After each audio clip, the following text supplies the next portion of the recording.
If the White Sox are intent on trading Luis Robert Jr. before the season starts, should they consider dealing him to a division rival? Let's discuss on today's episode of Locked On White Sox.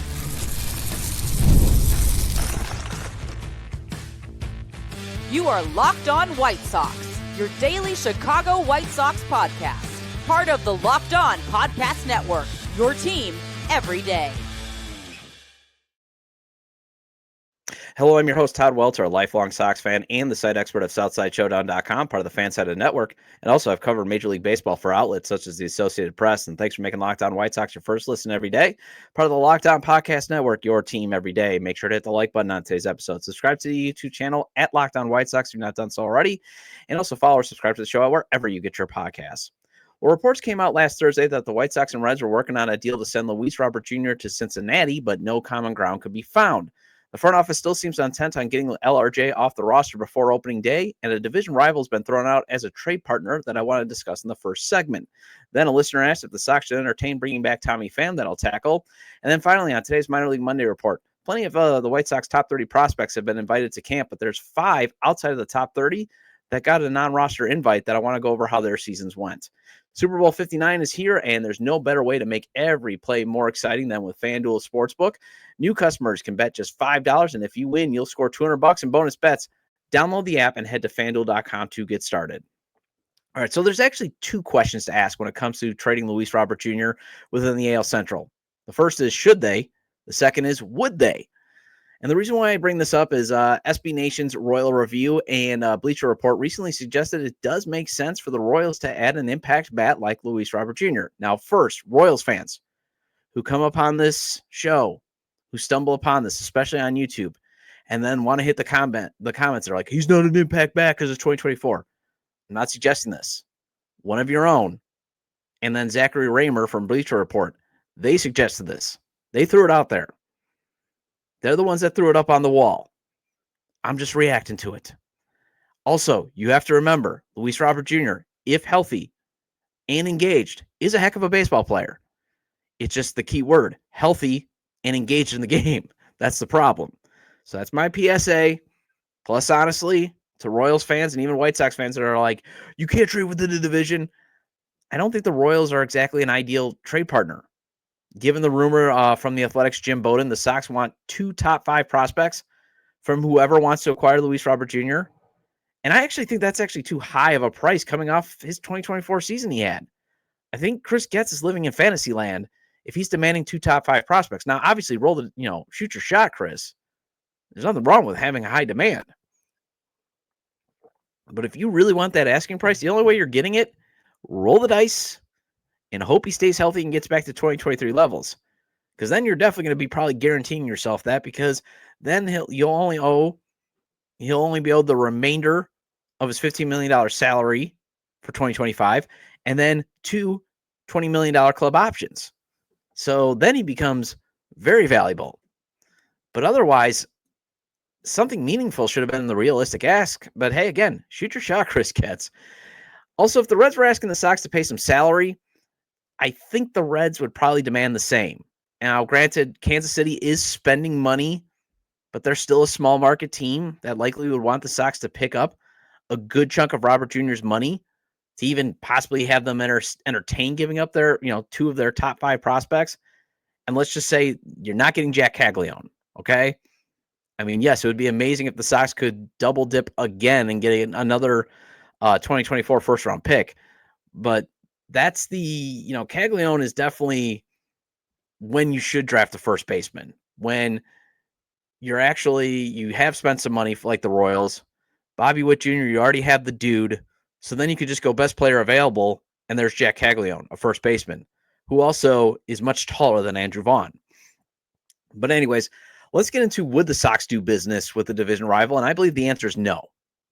It's one thing to send Paul DeJong on an expiring deal to a division rival, but if they were not willing to trade Erick Fedde to the Minnesota Twins for a top 100 prospect, and that was the reported best offer, in my opinion, Dan Hayes, it's Dan Hayes from The Athletic, Minnesota Twins beat reporter, former White Sox beat reporter as well.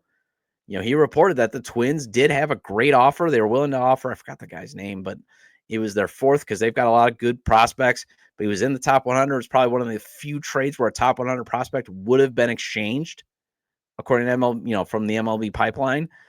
Because remember, at the trade deadline last year, no top 100 prospects got dealt. But I doubt, if the White Sox didn't want to help the Twins, why would they do the same for the Royals? And I just say that because my hunch is sending Fedde to the Twins would have possibly meant you're facing him for a season and a half. Whereas, again, Paul DeJong, okay, you face him for a little bit, but he's a rental. Okay, you're just trying to get whatever you can for Paul DeJong. Erick Fedde was an actual legit asset, and they totally botched that. And I'm sorry, Vargas bros, but they botched it. Okay, Miguel Vargas did have a runway with the Dodgers. He got almost 400 at bats, almost a full season. He can't hit fastballs, folks. Accept that. Now, maybe this offseason he did put in the work. And yes, I'm fingers crossed. And I did an episode a couple weeks back about should we be in or out on him. But they did bungle that. And one of the reasons was they didn't want to help the Minnesota Twins. They didn't want to make them better.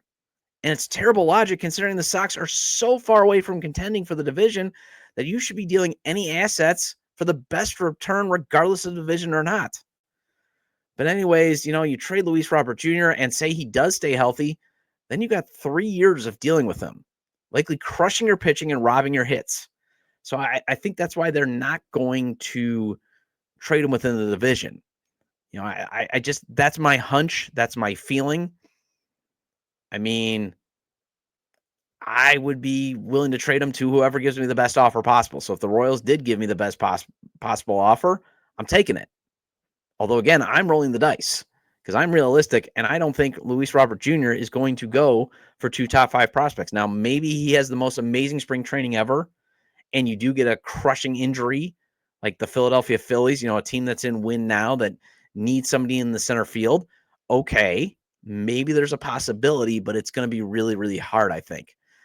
In terms of the Royals even being a possible trade destination, here's what Royals Review managing editor Max, hopefully Reaper, hopefully I didn't butcher his name, but Max Reaper suggested. This is what he writes. With spring training set to begin in just a few weeks, the Royals may be done adding to the team. General manager J.J. Pacalio, again, I probably butchered that name, sorry, said back in December that the team was 75% done with their offseason, having accomplished their main goals of bringing back Michael Wacha and adding an on-base hitter in Jonathan India. But there's still a possibility the Royals could add to the offense and add a middle-of-the-order bat through a trade, as they were rumored to do earlier this offseason. One target that is available is sitting right in their division. White Sox outfielder Luis Robert Jr., according to Chicago White Sox reporter Bruce Levine, on the score, the former All-Star is available in the right deal. And skipping ahead a few paragraphs, Robert has had an inconsistent track record, but his upside is quite high. He has enough power to hit at Kauffman Stadium. 32 of his 38 home runs in 2023 would have been gone in KC. His speed would add another dimension to the lineup as well. He strikes out a ton. His strikeout rate of 30% over the last 2 seasons is the second highest in baseball, but he plays terrific defense at a premium position in center. Then Reimer of Bleacher Report wrote this: re-signing Michael Lorenzen allowed the Royals to fill the rotation hole left by their Brady Singer for Jonathan India swap with the Reds. But they could still use a reliever, preferably a right-hander with a middle-of-relief profile. With all due respect to India, he isn't the star hitter that the Royals need to support Bobby Witt Jr. With their payroll already above its 2024 level, the question is how to get one within a reasonable budget. A trade is probably the only answer given their deficiency in center field. The Royals are another club that should have Luis Robert Jr. on its radar. And yeah, in terms of center fielder, the Royals are rolling with Kyle Isbell and his 229, 287, 367 slash line. Yeah, they could probably use an upgrade in center field, but he did finish with a 1.4 F4, better than Robert Jr.'s 0.5. That's because, he's a very good fielder, just as good as Luis Robert Jr. 5 defensive runs saved and 9 outs above average. So pretty much if the Royals somehow did make an offer and get the Sox to budge off their we're not going to help a division rival, they'd have to be convinced Robert Jr. can not only stay healthy, but can he be the hitting upgrade over Isbell? Because Zips has projected Isbell to hit at least 240, whereas they have Robert Jr. again around the same, but obviously Robert Jr. would have more power. That's what he's projected to have in 2025. In terms of should the White Sox do business with the Royals? Are they even an ideal, trade partner? I wrote this on Southside Showdown on Friday. The Royals have 3 players in MLB Pipeline's top 100, with 2 of them being catchers. So having Prize catching does actually work in Kansas City's favor. As we all know, Chris Getz loves catchers, loves them. Can't get enough of them. However, Baseball Prospectus thinks the Royals just have one top 100 prospect, and that's Jack Caglione. And, with his injury history, I don't think the Royals are going to give up any of their top 3 prospects. So you're probably looking at number 4, number 5. And again, it's not a system that's highly regarded in terms of even could you get, maybe a lottery pick, that's a lottery ticket, that type of stuff. Bleacher Report's Joel Reuter recently ranked the Royals system 25th. MLB Pipeline rated them 25th last August. Fangraphs ranks them 27th in terms of future value. Royals Review offered, maybe a top 5 prospect, because it could still make, again, everybody's just looking in the narrow, he only had the 2023 season, but yeah, that 2023 season was an MVP season. He was darn good. And if he can get back to that level, you have an MVP player that is under club control through 2027 at a relatively affordable cost. But they were saying, the top 5 prospect, obviously not Jack Caglione or Blake Mitchell, plus someone like Chicago native Michael Massey and maybe a lottery ticket prospect. Massey is a second baseman who hit 14 home runs, and we know White Sox have been trying to solve the second base problem since they traded away Ray Durham. At least long term, you did have obviously Tadahito Gucci there, but he's 26, but he doesn't fit their on base percentage that the Sox are kind of looking for in terms of a hitter. In terms of, do other division rivals even make sense for being interested in Luis Robert Jr.?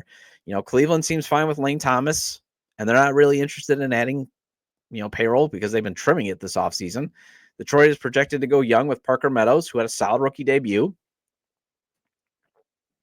He's 25.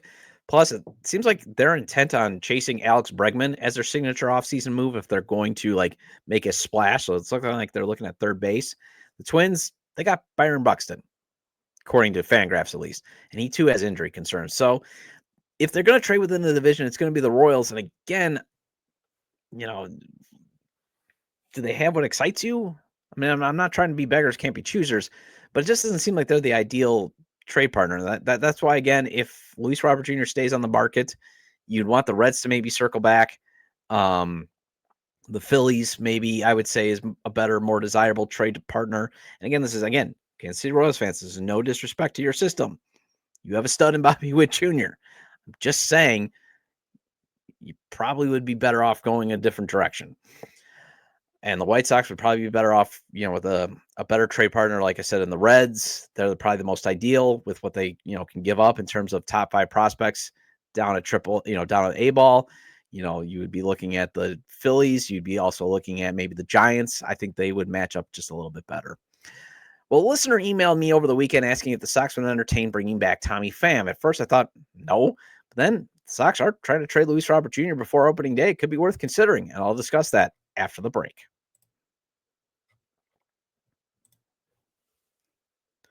Super Bowl 59 is here. 1 game, 2 teams, endless possibilities, and there's no better way to make every play more exciting than with FanDuel Sportsbook. Whether it's predicting the first touchdown, calling the MVP, or even betting on the coin toss, FanDuel makes it easy to get on the action with live betting all game long. You can adjust your bets as the game unfolds and feel the thrill from kickoff to the final whistle. The live betting feature lets you stay involved no matter what happens on the field, and the app is super easy to navigate. Plus, knowing that you can place a $5 bet and potentially win $200 in bonus bets for the Super Bowl, that's just icing on the cake. Download the app or head to FanDuel.com to get started. Bet just $5, and if you win, you'll score $200 in bonus bets. That's FanDuel.com. Bet with FanDuel, the official sportsbook, the official partner of Super Bowl 59.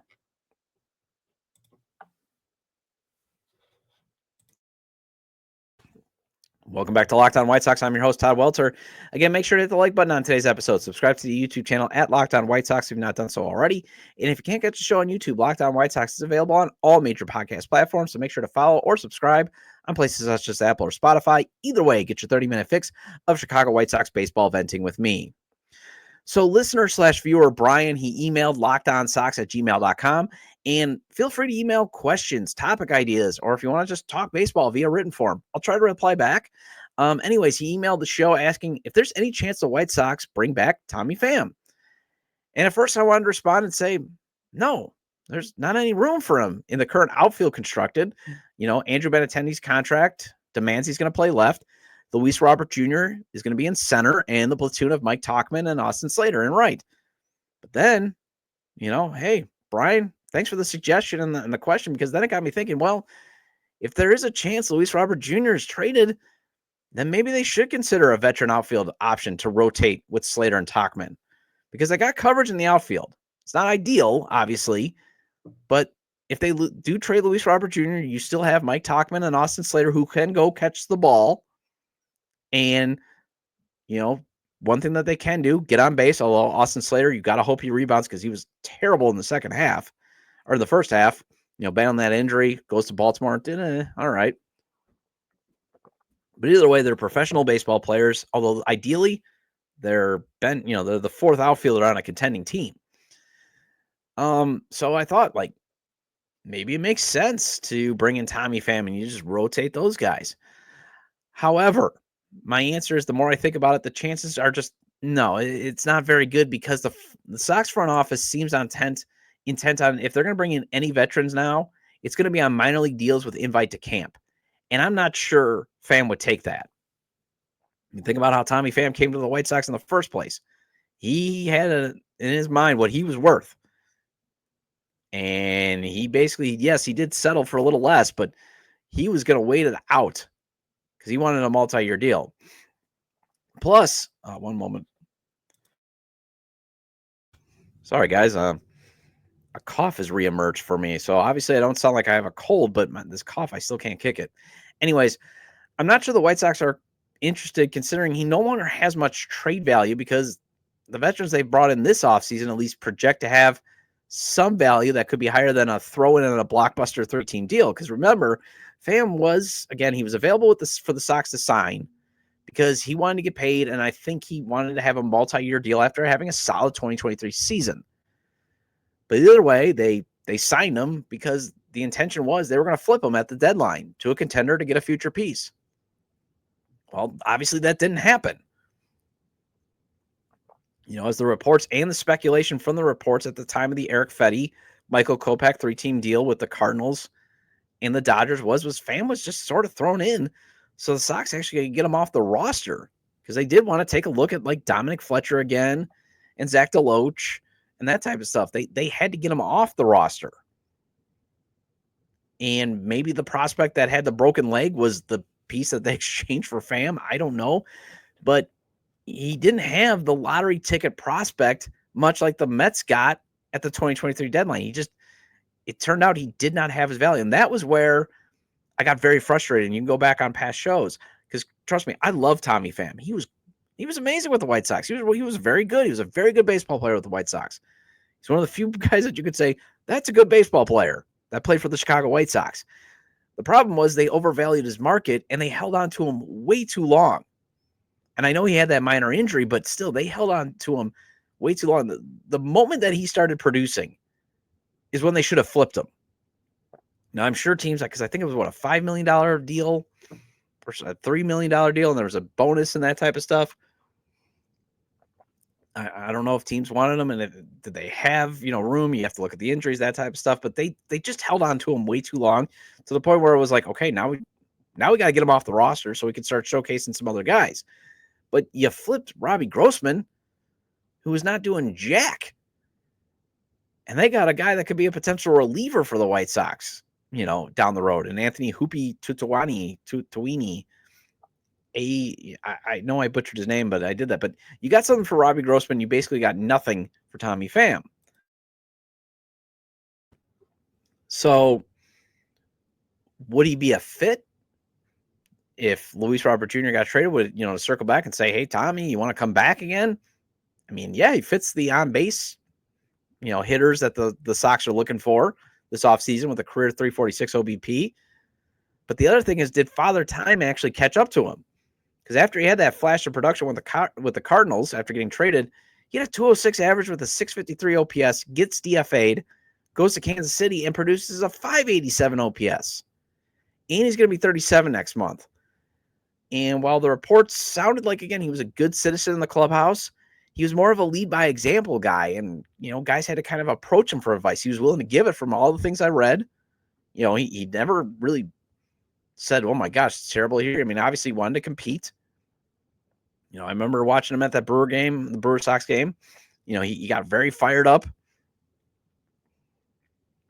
when he got thrown at. I think he was the one that, no, we're not taking that type of stuff.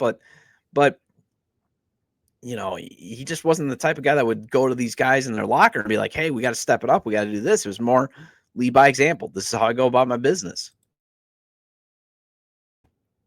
Also, Chris Lanuti from the Sox, from Sox in the Basement, said on Friday's show, it sounds like the Sox want to give, some of the younger guys at least one last shot. So that would mean Zach DeLoach and Dominic Fletcher, or at least Zach DeLoach, because, Chris Getz at the winter meetings did not speak favorably of Dominic Fletcher and even Oscar Colas, but those guys getting another chance to vie for a spot, whether it is the fifth outfielder if the Sox carry 5, or the fourth if Luis Robert Jr. is traded, and maybe you got to have a spot for Kyle Teel if he does make the, if Edgar Carroll and him make the club out of spring training.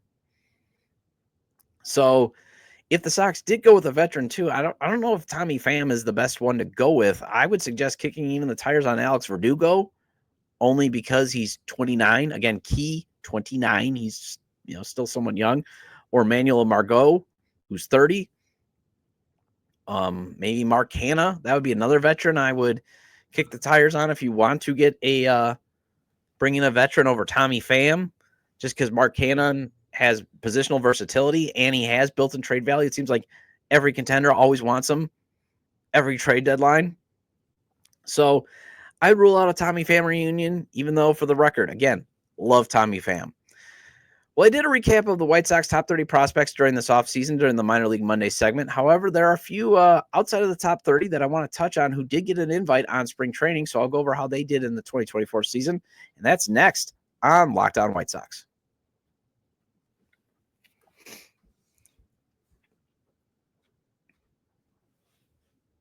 Welcome back to Locked On White Sox. I'm your host, Todd Welter. Again, shout out to all the everydayers. I appreciate your loyalty. Please hit the like button on today's episode. Recommend to your fellow Sox fans or baseball fans, friends, to subscribe to the YouTube channel at Locked On White Sox or wherever they get their podcasts, as this show is available on all major podcast platforms. Hope you had a great weekend. Mine was all right. Didn't do a whole lot. Went to a nice dinner on Friday night. Saturday, had a family thing. And then Sunday, took my daughter to Build-A-Bear. And that place, I got, if you want to make money, find a way to where like kids would just be like, love to go constantly. Because my daughter would like live at Build-A-Bear if she could. She loves that place. And I think I have about 200 stuffed animals in my house right now. I mean, my house is basically, you're looking at my corner. This is it. Otherwise, pretty much the rest of my house is for all my daughter's toys, honestly. But hey, I was the youngest of 4. I admit I spoil her.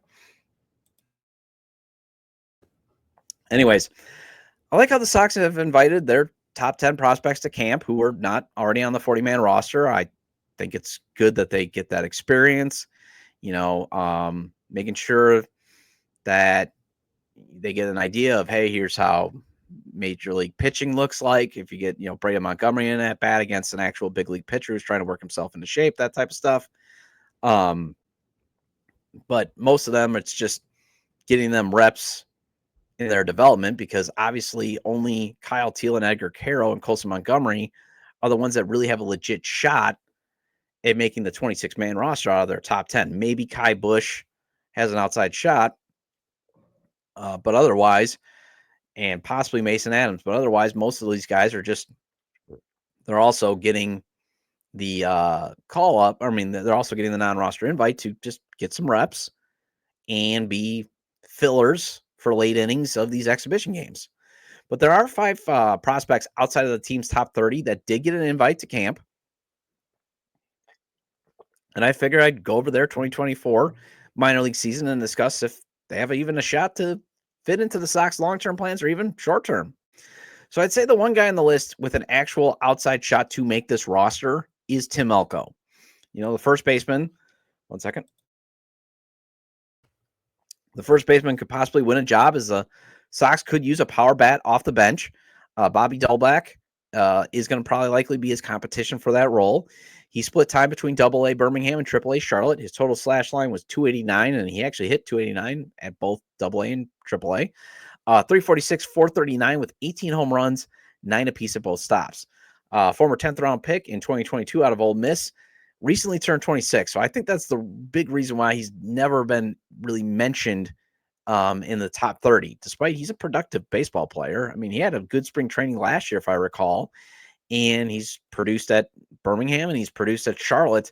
It's just he's 26. Did play at the Arizona Fall League where he had 927 OPS and 4 dingers, but he's going to strike out a lot. He has 379 strikeouts in 3 minor league seasons. But I've always maintained, if Andrew Vaughn is going to continue to put up replacement level numbers, you could probably get the same production with Elko at a fraction of the cost. At least power-wise, he definitely could. I mean, he's got more power than Vaughn, in my opinion. And he might be the right-handed version of Gavin Sheets, for all I know. Prospects1500.com ranked him as the Sox 45th prospect back in January of 2024. He's not even listed anymore in their 2025 list.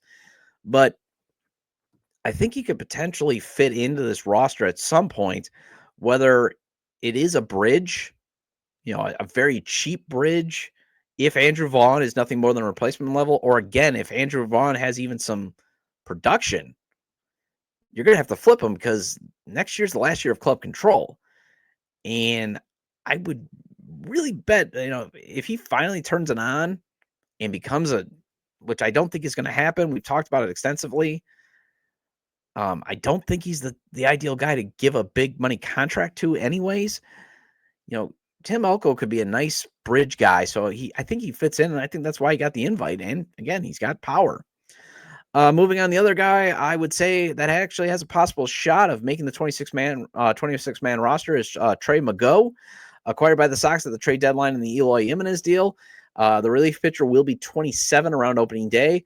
I was actually a bit surprised he did not get a September call-up, although maybe the Sox just didn't want to put him on the 40-man roster. Either way, he had a 1.98 ERA in 42 outings between Baltimore and the White Sox minor league systems, 1.98 ERA in Charlotte, which is pretty good at that bandbox. Peyton Polite, he was drafted in the second round of 2022 by the Sox. The pitcher missed all of 2022, though, with Tommy John surgery. He got moved to reliever during the season. Double-A this year makes sense given that probably not a spot for him because a lot of other guys have passed him by. So that's good effective use of your depth that you have in your farm system and start identifying who could be then a reliever long-term. Thrived in 15 innings pitched at AAA with a 1.80 ERA. Prospects1500.com has him actually as their 28th best prospect in the Sox system, so they're still high on him.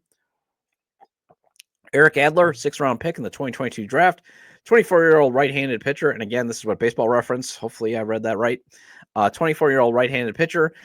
He was a reliever at High Winston-Salem and did get to AA Birmingham, 3.15 ERA total between those two spots, but a 4.06 ERA with 8 saves for the Barons in 31 innings, had 38 strikeouts and 20 walks as well for the Barons.